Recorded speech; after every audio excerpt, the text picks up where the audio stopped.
المیرا تو گل کی جرت پر ہی لاجواب ہو گئی، وہ نازک پری اتنی بڑی شیر کب بنی، اور موجودہ ملکہ کو مجھ پر یہ رحم کیوں آیا؟ کچھ دیر کے بعد اس نے خود ہی سوال کیا، ماہ ملکہ میں اصول یوں نہیں بنتے، اس کے لیے یہ سب ہضم کرنا تھوڑا زیادہ تھا۔ آپ کے خادم نے آپ کی سفارش کی ہے۔ المیرا کو لگا اس نے اندھیروں سے روشنی کی طرف سفر کر لیا، آس پاس کی بدبو، حبس گھٹن سب غائب ہو گئی اور ان کی جگہ بہار پھول مہکنے لے لی۔ آپ کے خادم، ان لفظوں کو سنبھال کر وہ سماعت سے لگائے رکھتی، تب بھی ان سے ملنے والی خوشی کم نہ ہوتی۔ اس کے زخموں کو صاف کرنے میں مزید کچھ وقت لگا۔ اس کے بعد جیل سے باہر نکلتے کماری نے اس کے دونوں ہاتھ زنجیروں سے باندھے۔ وہ بیڑیاں یاد دہانی تھی کہ اس نے پلٹ کر واپس قید ہی ہونا ہے۔ کماری اور ادوب کے درمیان میں چلتے اس نے پہلی مرتبہ اپنے ارد گرد کا بغور جائزہ کیا۔ راہداری، سیڑھیاں، دروازہ اور پھر ایک اور راہداری کے بعد دور ہی سیڑھیوں پر پڑتی وہ روشنی۔ المیرا نے کبھی نہیں سوچا تھا کہ روشنی کی ایک کرن دیکھنے پر اس کا دل مارے شکر کے گھٹنوں پر گرنے کو چاہے گا۔ وہ خوشی کے اس عالم میں وہ یکسر فاصلے پر کھڑے عبداللہ سمیت قیدیوں کی قطار کو نظر انداز کر گئی تھی، یہ اسے کہاں لے جا رہے ہو؟ مصنوعی آنکھ والے مرد نے پریشانی سے لبوں پر ہاتھ رکھ لیا۔ المیرا کا راستہ روکتے وہ سامنے کھڑا تھا۔ ملکہ ماہ کا حکم ہے کہ انہیں اوپر حمام خانے میں لا کر صاف ستھرا لباس پہنایا جائے، نگران کی آنکھوں میں دیکھتے ادوب نے اپنے عزلی انداز میں کہا، جس پر اس مرد کے چہرے پر دبا دبا غصہ نمایاں ہوا۔ نگار جی کو علم ہوا تو قیامت آ جائے گی۔ نگار اتنی ظالم نہیں کہ بہن سے بڑھ کر اصول پیارے ہو عبداللہ۔ پیچھے سے آنے والی شخص نے نگران کی بات کاٹی۔ لیلک رنگ کے ہلکے لباس پر بنفشی رنگ کا زیور پہنے ماہ کامل ہمیشہ کی طرح تر و تازہ لگ رہی تھی، حسین اور خطرناک بھی۔ عبداللہ کے کان گلابی ہوئے، جو حکم مہرانی؟ ادوب حیران پریشان سے عبداللہ کو دیکھنے لگی۔ وہ ماہ نگار کا خاص ملازم جس کے لیے مشہور تھا، وہ نگار کے سوا کسی سے وفادار نہیں۔ اس کے لہجے میں ایک بھگوڑی شہزادی کے لیے اس قدر عقیدت واقعی ایک غیر یقینی بات تھی۔ ماہ کامل چل کر آگے آئی اور مسکراتے ہوئے اپنی بہن کے چہرے کو دیکھا۔ المیرا نے البتہ کوئی اظہار نہ کیا۔ عبداللہ اب قیدیوں کو لے کر پہلی منزل کی طرف بڑھ چکا تھا۔ کبھی سوچا نہیں تھا اس سطح بربادی پر کوئی وفا کی داستان بھی جنم لے گی۔ اس کی بات پر المیرا کی بھویں لا علمی سے سکڑی۔ چلو کوئی نہیں، تجربے بھی زندگی کا حصہ ہے۔ کچھ وقت کی آزادی مبارک ہو المیرا۔ ایک قدم پیچھے لیتے اس نے ذرا جھک کر تعظیم دی اور پھر دوبارہ اپنے مقام پر آئی۔ ایک خبر لائی ہوں، اچھی ہے یا بری اس کا تعین آپ پر منحصر ہے۔ میں اب سربراہ نہیں رہی، تم اپنی خبریں موجودہ حکمران کو دو۔ لہجے کی بیزاری اور کاٹ پر کامل دلجمی سے مسکرائی، ضرور دیتی، مگر فی الوقت تو مجھے حقیر جان کر ملنے سے انکاری ہے، اور ویسے بھی یہ خبر آپ سے متعلق ہے۔ المیرا کو اب بے چینی ہونے لگی، اسے جلد از جلد باہر جانا تھا۔ بہن کی حالت کا مزہ لیتے کامل نے ہاتھ اٹھاتے اس کی گال تھپ تھپائی۔ پریشان مت ہو میری بہن، صاف ہو کھا لو، پھر تمہاری مرضی کے مطابق حالیہ ملکہ کے دربار میں خبر سناؤں گی۔ اس کا شانہ تھپکتے وہ آگے بڑھ گئی جہاں سے المیرا لوگ آئے تھے۔ اس کے جاتے ہی ادوب کے تاثرات کڑواہٹ میں گھلے، زیر لب کوستے اس نے المیرا کو کوہنی سے تھامتے آگے چلایا۔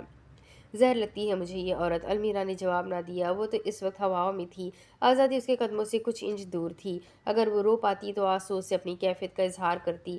وہ سیڑھیاں قلعے کی طرف نہیں زندگی کی طرف جاتی تھی۔ عجیب بات تھی کہ کچھ دن پہلے وہ اسے قید خانہ کہہ رہی تھی، اور آج اس سے بھی نچلی سطح پر پہنچنے کے بعد وہ اس قید خانے کے لیے ترس چکی تھی۔ 654 اور مزید کچھ قدموں کے بعد وہ بالآخر باہر تھی۔ نہ جانے کتنی دیر کے بعد اس نے کھل کر سانس لیا تھا۔ اس کا دل کیا جھوم کر دیواروں کو ہاتھ لگائے، آنکھیں بند کر کے فضا کو اندر اتارے۔ وہ زیادہ نہیں تھا مگر کم بھی نہیں تھا۔ کماری کی کوہنی تھامنے پر اس نے قدم بڑھائے۔ دور ہی ہال میں چھت سے گرتی صاف روشنی پر اس کی نظر پڑی۔ اس کا دل کیا بھاگ کر اس سائے کو اپنے قدموں تلے محسوس کرے۔ اس کا دل خوش تھا، اس کی روح پرسکون ہوئی۔ یوں ہی راہداری میں چلتے اسے کئی چہروں نے نفرت سے دیکھا، وہی جو کبھی اسے عقیدت سے تکتے تھے، مگر وہ بے پرواہ رہی۔ المیرا عنایت محسن اب انسانوں کے معیار پر اترنے کے لیے خود سے جھوٹ نہیں بولے گی۔ کسی کی نظر خود پر محسوس کرتے اس نے سر اٹھا کر دوسری منزل کو دیکھا۔ بار کے قریب کھڑا فاتر اسلام سرمئی جلابیاں پہنے زنجیروں میں بندھی ملزمہ کو دیکھ رہا تھا۔ المیرا کے پس منظر کی ہلچل جیسے تھم گئی، دل میں اچانک ہلچل سی مچی۔ کچھ پل پہلے کی خوشی اور اطمینان کی کیفیت گڑمڑ ہونے لگی۔ فاصلے سے بھی اس مرد کی آنکھیں اتنی ہی پرکشش لگتی تھی۔ وہ احساس کمتری نہیں تھا، ہوتا تو وہ نگاہ ملانے کی ہمت نہ کرتی۔ یہ کچھ اور تھا، جو چاہتا تھا کہ وقت تھم جائے، لوگ ہٹ جائے، مصور رنگ نکال لے اور یہ منظر ثبت ہو جائے۔ نظر ملنے پر فاتر مسکرایا۔ المیرا چلتے چلتے رک گئی۔ حوصلہ، امید، ہمت، نیز اس کی مسکان المیرا کے لیے وہ طاقت تھی جس کا مقابلہ کوئی سامان جنگ نہیں کر سکے گا۔ چہرہ جھکاتے اس نے بے اختیار آتی مسکراہٹ کو روکتے لبوں کو سختی سے ملایا۔ دل کی دنیا زندہ ہو چکی تھی، گال سے کان تک سرخ پڑ گئے۔ ایک دور راہداریوں کا سفر کرنے پر بھی المیرا کو ملنے والی گھوریوں اور نظروں میں بدلاؤ نہ آیا۔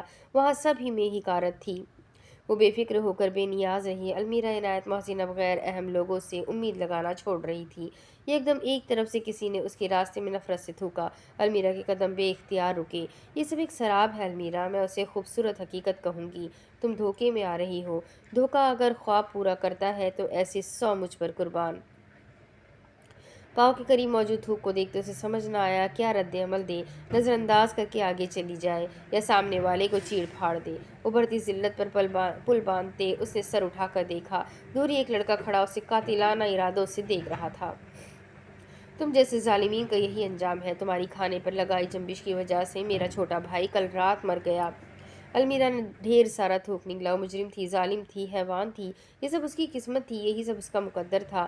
خود کو ملامت کرتے اس نے سر اٹھایا۔ سامنے ہی سے بھمن پاشا سفید پتلون قمیض میں چلا آ رہا تھا۔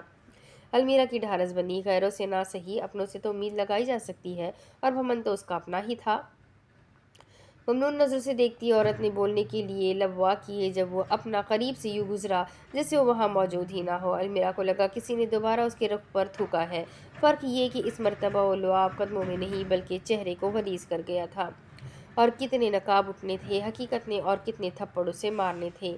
قدر کرو میری، ایک ملکہ نے تم سے معذرت کی ہے۔ بھمن سے جب میں نے معافی مانگی تو اس نے جھٹ سے کہا تھا ملکہ کوئی زیب نہیں دیتا، اور ایک تم ہو موازنہ اور تمہارا۔ جاگو فاتر اسلام، تم تو بھمن کے مقابل بھی نہیں ہو۔ مقابل؟ کیا سوچ کر اس نے یہ کہا تھا؟ اور کس کے بارے میں اس نے یہ کہا تھا؟ اپنے لفظوں پر ناز کرنے والی کو اب پل پل اپنے ہی کہے الفاظ ستاتے تھے۔ آخر اس سے بڑی اور کیا سزا ہوگی؟ تم تو اعتماد کے معاملے میں بھی کھوٹی نکلی عنایت۔ اپنے زنجیر زدہ ہاتھوں کو دیکھتے اس نے طنز سے سوچا۔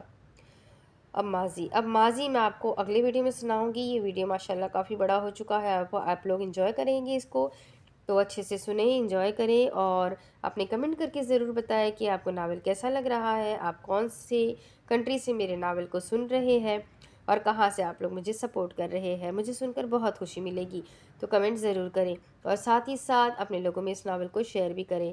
ویڈیو کو لائک کرنا بالکل نہ بھولیں، چینل کو ضرور سبسکرائب کر لیں۔ تو ملتے ہیں اگلی ویڈیو میں، تب تک کے لیے اپنا خوب سارا خیال رکھیں، مجھے بھی دعا میں یاد رکھیں۔ اللہ حافظ۔